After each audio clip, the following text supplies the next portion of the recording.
All right, hey everybody, Chris Laughlin here, and we are doing our kind of quick Q&A podcast. Excuse me.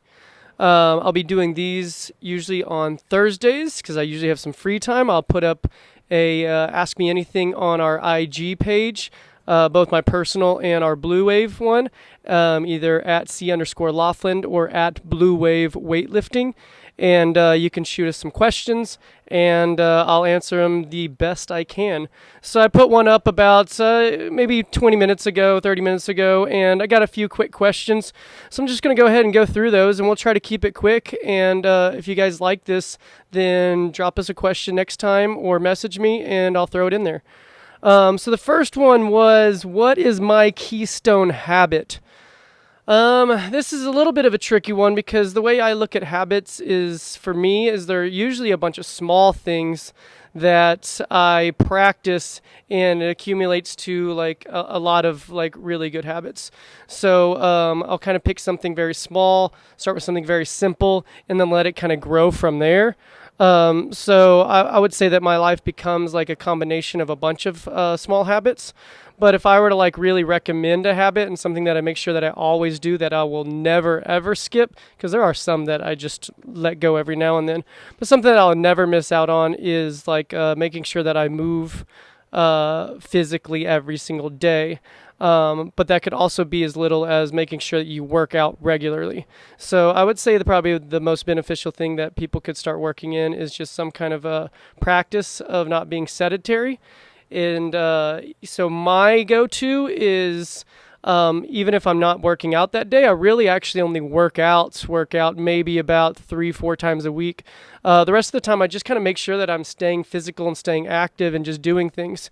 But some of my go-tos are making sure that I have access to the stuff, so it's a little bit easier for me, but making sure that I find something to hang on every single day. Making sure that I kind of touch the ground. So for me, that usually is in the form of like locomotion or like stretching.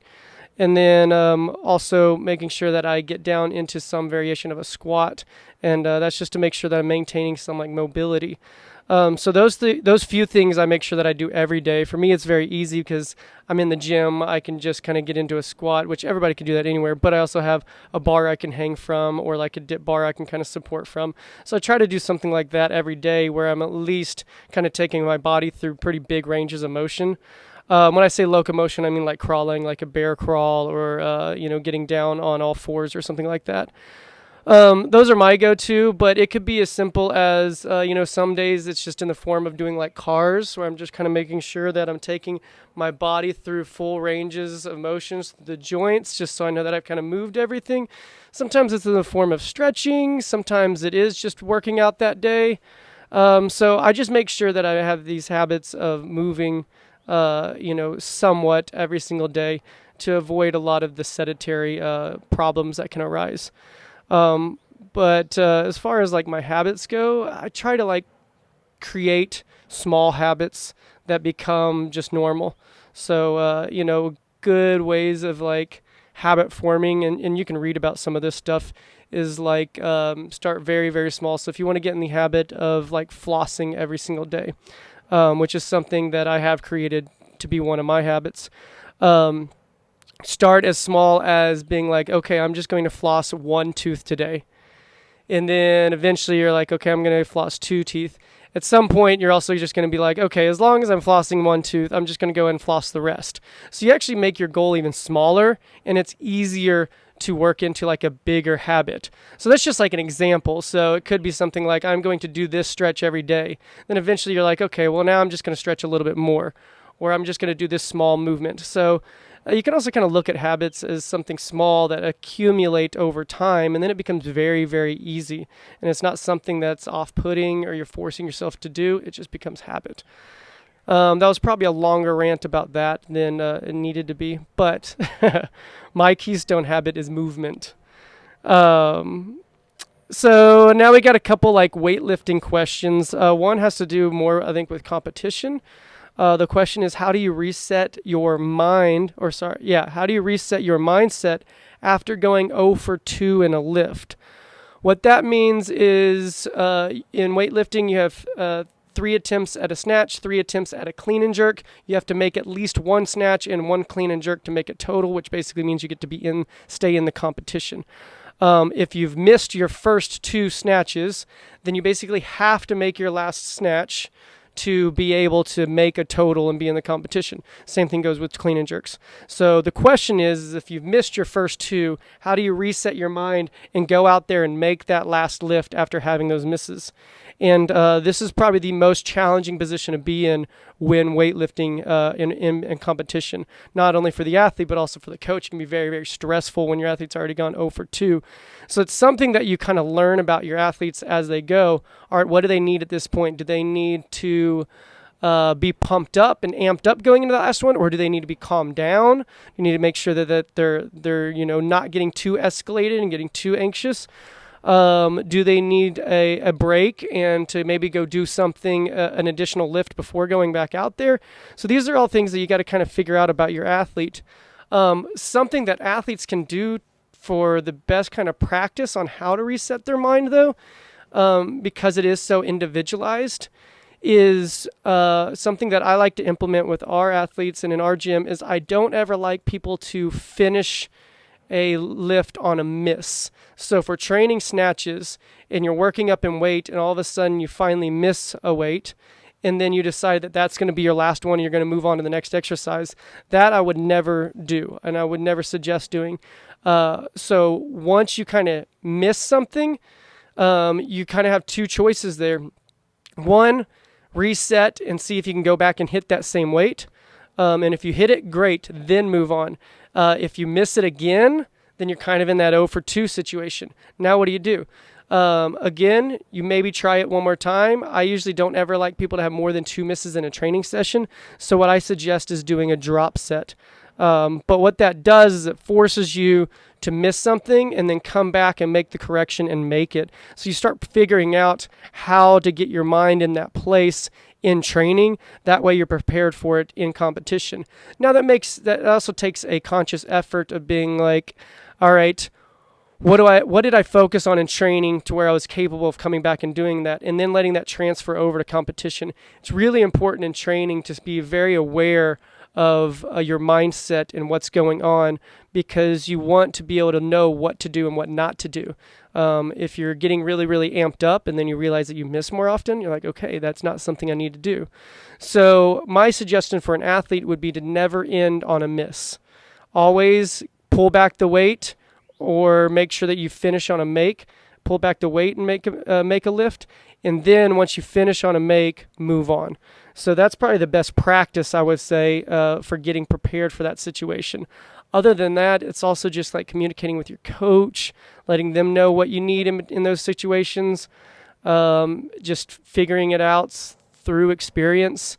But there's one thing you can practice. It's always finishing on a make. The last question is now more technique driven. Drills for footwork in the jerk.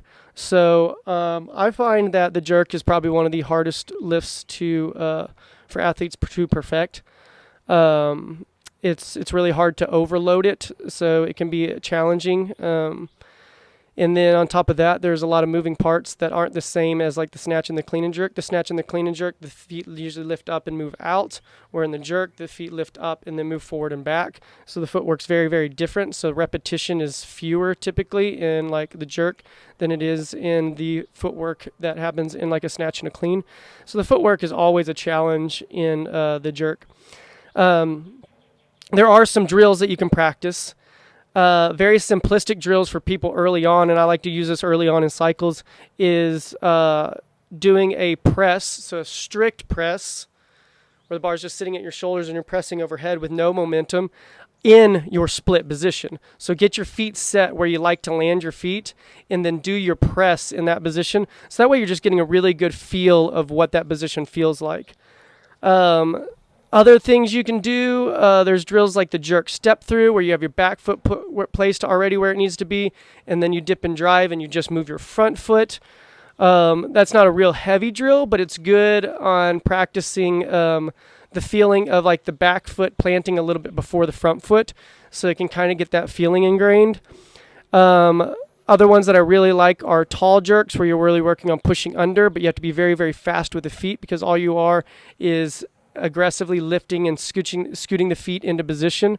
So that's where the bar is going to be up already to about the eye's forehead, and you're up on your toes.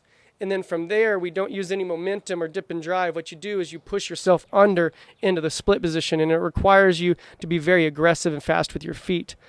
So those are some like easy drills that you can kind of implement at the beginning of your training or during your warm-up stuff, just to make sure that your footwork is really, really dialed in.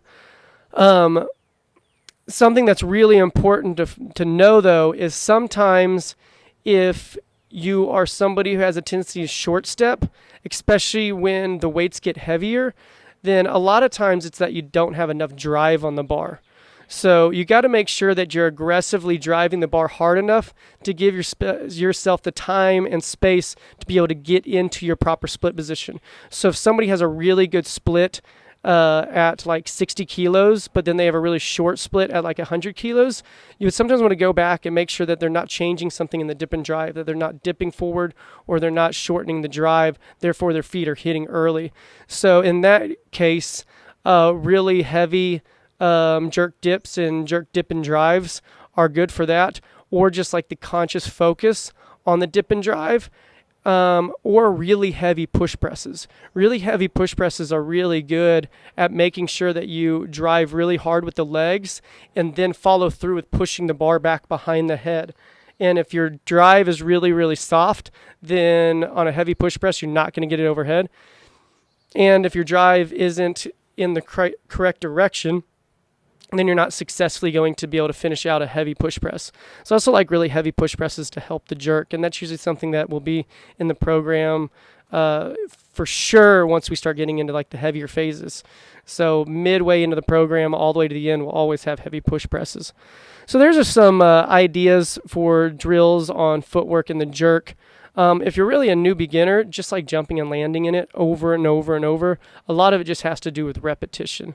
And you can never really kind of rep just the footwork, too little. Like I said, in the snatch and clean, we're doing that same footwork movement over and over and over. So it's almost like we're getting 2 times as much of the footwork in the snatch and clean than we do in the jerk. So you really got to make sure that you're also working those split positions and just volume in it. So, if I had somebody new, just having them jump into the split over and over and over is really, really good.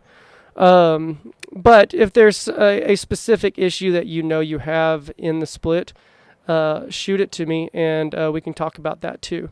But anyways, we're going to go ahead and wrap it up with those 3 questions. Like I said, I'm going to try to do this every single Thursday. We'll keep it short and sweet.